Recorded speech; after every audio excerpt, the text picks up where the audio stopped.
Hello, everybody. My name is Christopher Saunders, and this is the Connecticut Sports Talent Show, where we talk all things talents in Connecticut. And tonight's show, I'm pleased to have as when I was at Albertus back in the day, not too long ago, I graduated back in 2015. They did not have hockey, but soon after I graduated, the program started to come about, and now the program's been here now for a couple of years, and they're doing great work. I'm pleased to have on the head coach of the Albertus men's hockey team, Coach Kyle Wallach. Coach, thanks for coming on. I appreciate it. Yeah, thank you for having me. I appreciate it. Always good to speak to an alum, not just a another media guy, I guess, right? So Always good, especially, former alum. I have I remember a little bit of Albertus, not much because yeah, it's changed a lot since I was there. sure. We've had a lot of growth just even in my 5 years here with brand new student center, new varsity weight room and team room and training room, so we're putting a lot into it, and I think we're getting a lot out of it, which is even better. So And it's always good to see, growth. I think growth is the biggest thing. I mean, I'm sure you and I will go a little bit as far as the team and the growth they made from your first year as the inaugural season till now. There's probably been immense growth. But before we get into that, coach, I want to know a little bit about yourself. I mean, just give me a synopsis as far as, how you got into coaching and just everything. got into coaching because I probably couldn't stop enough pucks as a goaltender. I went to I actually grew up in Connecticut, so I've been at a lot of Connecticut schools now, not just Albertus, but I was at Yale, Quinnipiac, and UConn as well, with assistant coaching roles. But I played high school hockey up in West Hartford, Connecticut, at Hall High School, and went Mhm. on to Springfield College, and wanted to stay in the game, and got a coaching opportunity with my old junior program with the Junior Whalers at the time, which was the Springfield Picks, and helped them out with their goalies. It just kind of as a side piece, and little did I know that it would lead me into a career, I guess. And I got a call to go down to University of Delaware as my first coaching job. Didn't really think or know much about it. Went down, had a blast, enjoyed being around the guys still as a younger coach, learning as a newer coach, and just getting into it. And there was no really looking back. And from there I took a job at Nichols College, a small Division III school up in Dudley, Massachusetts. Spent 1 year there, and then I got my first Division I job at Quinnipiac when it was a newer Division I program as well, just up the road here in Hamden. Spent 3 years at Quinnipiac. Was fortunate enough to be a part of their first NCAA tournament team, and from there went to UConn. Spent 2 years at UConn. Was able to pursue my master's degree while I was at UConn. Got 2 great years at UConn, and then I went to College of the Holy Cross up in Worcester, Mass.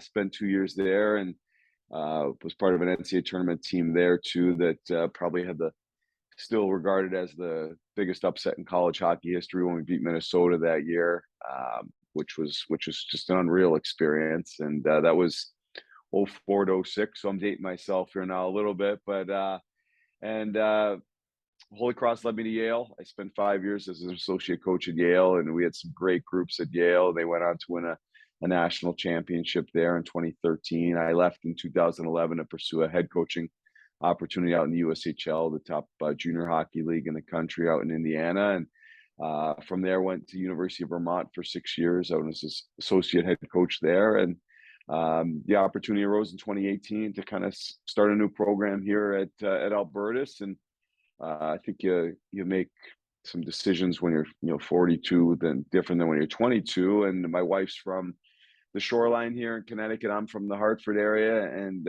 it was a way to come back home. And for me to start something from scratch was really important. It was, I wanted to do things my way and not take over somebody else's headaches, and kind of create something that, I think that we could take from, dirt and rocks and no puck to a contender at the national level. Now I want to go back to the Quinnipiac one really quick because I don't think now you weren't there when they made it to what was it, the Frozen Four, right? Correct. Yeah, I wasn't. I was before that. Yeah, so we made the NCAA tournament in 2002. I was there from '99 to '02, and that was the first NCAA tournament bid. So you must have been, I don't know if you were able to watch their games as far as them getting to that point, but that was, I mean, again, I'm not a hockey aficionado by any means, but I could tell you I was into that because it just you could just feel like Connecticut was, mind you, Connecticut may be small as far as a state, but when we support the teams, it's like Yeah, everybody. And I felt like Quinnipiac had the entire state pushing for them. for sure. I mean, except when they were playing Yale in the finals, but That's true. like, yeah, you can't talk about it to either side. Probably, well, one side's happy to listen because they won, but no, and those relationships are still to this day. Joe Dume at the Quinnipiac associate head coach. I recruited to Quinnipiac. We talk almost every day. He's a great friend. I worked for Rand Pecknold there, the head coach. He hired me. So like it's you start getting older, you start seeing guys you coached and recruited in coaching, and there's a good handful in that Quinnipiac circle, and it was a place that gave me a great opportunity. When Albertus came knocking on the door, I mean, again, with it being basically it was a brand spanking new program starting from, like you said, rocks and dirt, no puck to now having that. I mean, talk to me about just getting that going. I mean, I'm sure it was difficult, but at the same Mhm. time, it's fun because of just the journey of it. What says you? Sure. Yeah, some days were fun. Some days were you didn't know whether to look left or look right, and you talk about the connections and the people. And Mitch Oliver, our basketball coach, was the basketball assistant basketball coach at Quinnipiac when I was at Quinnipiac, and that was kind of the kind of connection that got me in the door. And we had talked. He's like, "Are you interested?" I said, I worked at Yale a block away, and I didn't know anything about it at the time, and beside the sign. And I came down and spent some time on campus with the staff, and like I'm like, okay, it reminded me of Quinnipiac back in '99. A smaller school that had room to grow, and we got a great city here in New Haven, and I just thought, hey, we can do a lot with this. And and day one was kind of, we got to educate people in the hockey world, I think, more so on what Albertus is, and get our name out there, and really sell it and try to get creative in what we're doing, and market what we're doing. And I think it was just put the work boots on and go to work, and get recruits. And we knew that, hey, our first couple of recruits, we're going to have to keep hitting the retweet button on and show them that we're getting more kids, because you got to fill a roster of 25 to 30 guys. So, but it was a chance for opportunity for just not myself, but for players as well, because hey, it's a new program. Mhm. Yeah, I can go in and play as a freshman. I think that's an exciting thing, and to be the first of anything is a great thing. And we got probably I think we have 16 seniors this year, and I think 12 of them have been with me since day one. So I think that's pretty exciting for them too. Now seeing day one to year four is pretty exciting for them as well. I was just thinking, you said it perfectly about being the first, because obviously, thinking of college football, if you're LSU, if you're Bama, it's very easy to get recruits because of the name. Now, Sure, Alberta's hockey is not there as far on the men's side, but I think it's safe to say if things continue to grow and then you get the wins and then who knows, championships and whatnot down the road, that could very well be the case. So when you were first starting the recruitment process, how were you selling the program? Because as of when you were selling it, there really wasn't a program yet. sure. I think the biggest thing was, you're selling yourself. And for me, it was talking about my experiences, what I want to do, my vision for the program, where we want to be in 4 years. And we talked about being at that the top of that national level. There's about 90 Division III hockey schools in the country, and we want to be in that top third by the time these guys are juniors and seniors. We knew we were going to take our lumps as freshmen and sophomores, but that's part of your process of what you got to go through to get to. I think, like I said before, you almost have to suffer before you grow, and I think that's part of it. But we learn lessons from that. It's kind of you not just win or lose, you win or learn, and I think we learn from those losses that we took. And I think that's part of what our process was. And and I think you're selling the opportunity to play. I think that was a big thing for a lot of our guys. Do you feel like too, and again, to steal another line from college football because I love college football, Kirk Herbstreit said, "You got to win, or no, you got to lose big before you lose small, and then you got to win small before you can win big." Does that make sense as far as maybe kind of the process, like you said, the growing pains with this Yeah, team? yeah. We won 4 games our first year. I think we were like 0-12 at Christmas. We just probably played our best period of the whole semester, and you look up, we outshoot a team 14-5, and we're down 3-0. And just you just don't get the bounces when you're all 20-year-olds playing against 24-year-olds. I think sometimes it's just older, bigger, stronger, faster, and we were maturing, and I didn't know truthfully if we were going to get that win, but we believed we were going to. We believed we were going to get better. We believed we were going to do things in the proper manner every day, whether it was on the ice, in the classroom, in the community, to build our foundation. And I think you don't get to, I was able to coach free that year, which was kind of nice because there was no pressure to win 25 games. And I think that was important to kind of do things in the proper manner, making sure we're stopping and starting or picking up a piece of tape in the locker room. I think you never get that time back to do things in the proper manner. So that was important to start it the right way, within the vision of, hey, like, let's find the right people. I think finding character people, great citizens in our community. And, my kind of three things were like, be a great teammate, work your tail off and have fun, and I think I still instill that with our guys, but we end up winning 4 games that year. You think you're getting over the hump, and then you get a pandemic in your face, and you're like, okay, how do we handle this? We knew we were better from having that recruiting class. We have a president that's former athlete that wanted to play, and hey, we had our setbacks like everybody with positive tests and things like that. But at the same time, we were able to play a few games. We got to practice a bit, which was more than some. And I'm glad we didn't give up as a school to say, oh, it would be easy to quit, and just be easy to say, oh, we're not going to play. And our people supported us as much as they could to kind of, in the safest manner, to let us push on. And then last year we won 16 games, and we took a jump from really 4 to 16. And we were top 30 in the country or wherever we finished. And we really took a huge step last year.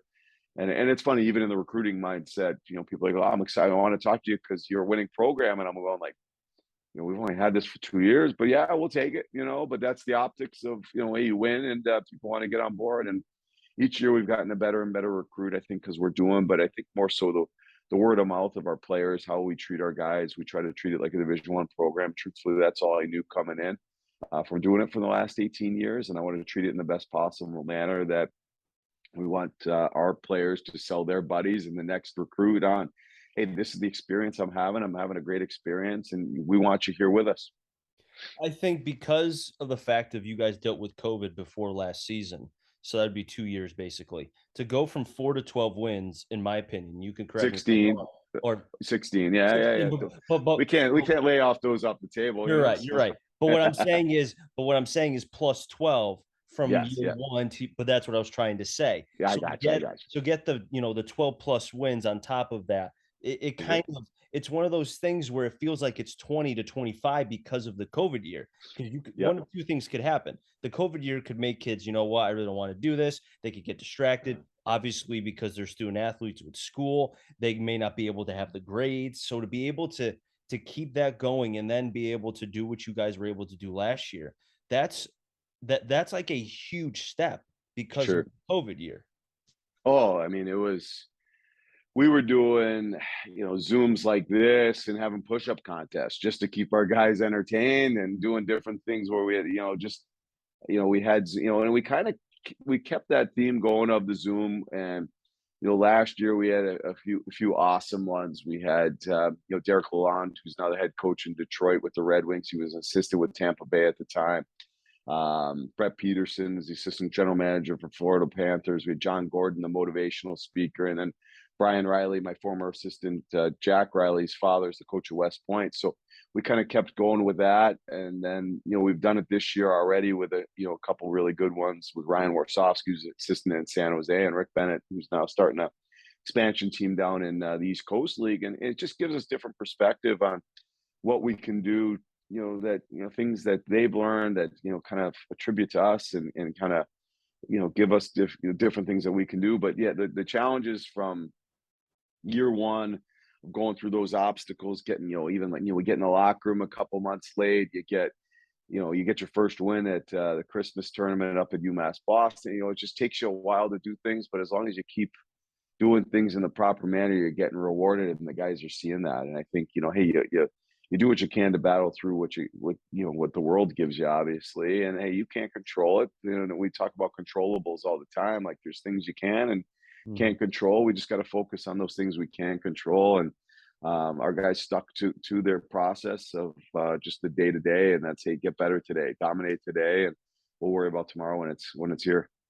Do you feel like the guts of this program, not to say that it's set in stone, because obviously there's always changeable parts and there's things that are evolving. I mean, every day the world is evolving for many, many things. Do you feel like the guts of this program is set in stone, like this is what we're made of, and now it's just finding the different parts to keep, to continue on growing this program? I think the foundation's set, but I think you gotta bring your lunch bucket to work every day. You know, and one of the biggest things for me, and I haven't changed my mentality on it since day one. Like for me as a coach, I want the A-level competitor. I want a guy that's going to go through the wall. If we're going down swinging. I think that's, worst case. I can live and look at myself in the mirror every day knowing that we competed our tails off and gave everything we got. And as a coach, I can be proud of that. Hey, we played in a independent tournament last year and lost in the finals, and our guys battled to the end. We were banged up and injured, and we had 50 shots on goal, and their goalie was great. But that's hockey. Sometimes you're going to take those losses on the scoreboard, but I will never, challenge our guys' commitment level to competing that night, and, so I think, getting that, like part of it too was just, you wanted captains. I wanted a lot of captains from some different teams. And, as a younger group, hey, if we can recruit captains from teams, we're going to have leaders right there. And I think even with this freshman class, we still kind of focus on that. If we can get those right kids, sometimes you're not going to have the perfect class of recruits, but the foundation's definitely there. And, I think at the D3 level, you're never going to walk in a rink and say, hey, that's my guy, I'm going to get you. But you got a big list and you go down it and you try to find the right fits for how we play and what we need. I was just going to ask you too about the recruitment process because I feel like, again, going back to Connecticut, even though it's not a big state, there's a lot of diamonds in the rough. And I've seen that for Mhm. multiple sports in my broadcast career in football and basketball, definitely baseball, especially too. You mentioned about your wife down, near the shore where she's from. There's so Sure. many talents down there, especially in the ECC. Um, do you feel like that there's a lot of diamonds in the roughs? And with you guys still kind of growing that, there may be a kid who could be a sleeper, maybe not getting a lot of playing time, but could be that kind of player where if he just gets time and like you said, goes to, Division 3, goes to Albertus, can shine and maybe not start as a freshman, but get some time and really make a name for himself.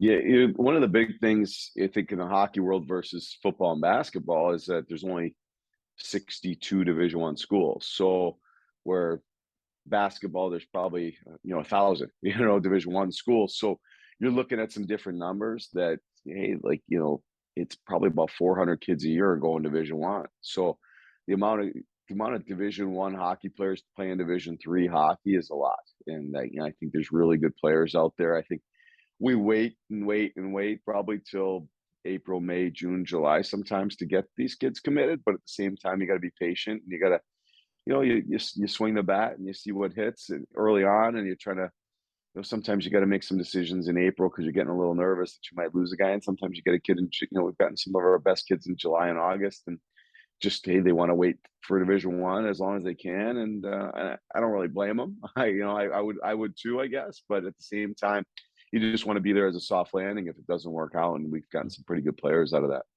I like the baseball analogy. I'm sure Coach Layton will love that. Who, if you Yes, may yes, not yes, know, Coach Layton is the head baseball coach at Albertus. He's been there for many years. He was my coach yeah. for 4 years as well. Coach, it's great to be able to have you on here. Seeing the program being able to do what it's been doing and what you guys dealt with during COVID, and to make a strong bounce back. And the bounce back wasn't even your fault because of COVID once in 100 years kind of thing. But to see this growing, man, I mean, I can only envision, and I'm sure maybe you have at times, what's this program going to look like 5 years, 10 years? I mean, there's something really cool going on here. I really believe that. Yeah, no, we're excited to be ahead of schedule, I think, and my belief was, hey, after this first recruiting cycle, we'll kind of narrow things out from a class of 30 to getting down to the classes of 7. But at the same time, now with COVID and the transfer portal and everything else, it just kind of it shakes in different manners, and to me, it's all year to year, and we'll figure out between the amount of changes and injury and this, it's truthfully it's day to day, but in the recruiting cycle, it's year to year. We figure out what we need, whether it's 6, 7, 8 kids, and you just want those kids to be great kids and give them a great experience once they get here. And I think I think our senior class, which is a big group, like I said, can attest to that, and they've had a blast for 4 years. Now, you said you had a couple exhibition games. When is your first game officially? First game's Friday, 4 o'clock against St. Michael's College. Saturday again at home at Ralph Walker. We just played St. Anselm's and Manhattanville in exhibition. So those were good starter points for us to kind of learn a little bit about each other and actually play against another opponent, which is nice versus beating the hell out of ourselves. But so it was a good experience, and now it gets a little bit more real on Friday night. So what is the expectations now that I feel like, with each year, it's okay when, first year of the program, it was just growth and whatnot. Obviously, as the years go on, expectations go up. So what are the expectations for this season? Yeah, you know what? We could be better and lose more games. Who knows? That's part of it. Like we beat some great teams last year. We beat Trinity. We beat Hamilton. We beat Plattsburgh State. But those are all great programs. We could play great and not win those games this year. But at the same time, we want to get to the NCAA tournament. That's our goal. Like that's you know it's damn tough to do because you take 12 teams in the country. But that's I think our locker room's expectation is to get there. Will we get there? We'll see how the journey goes, but we're going to try to win all 75 periods we play this year. Coach, I really appreciate you coming on. A lot of fun and best of luck this season. And, hopefully you guys can continue on, accomplishing the goals that you guys have been, because like I said, the future is bright for the program. Yeah, thank you so much, Chris. Appreciate it. Thanks for having me on. No problem. Anytime. That'll wrap things up here in the All right. Connecticut Sports Talent Show. So until next time, stay safe. And our CT stands for Connecticut Talent. I'm our journey to find them all. Enjoy their day, everybody, and be well.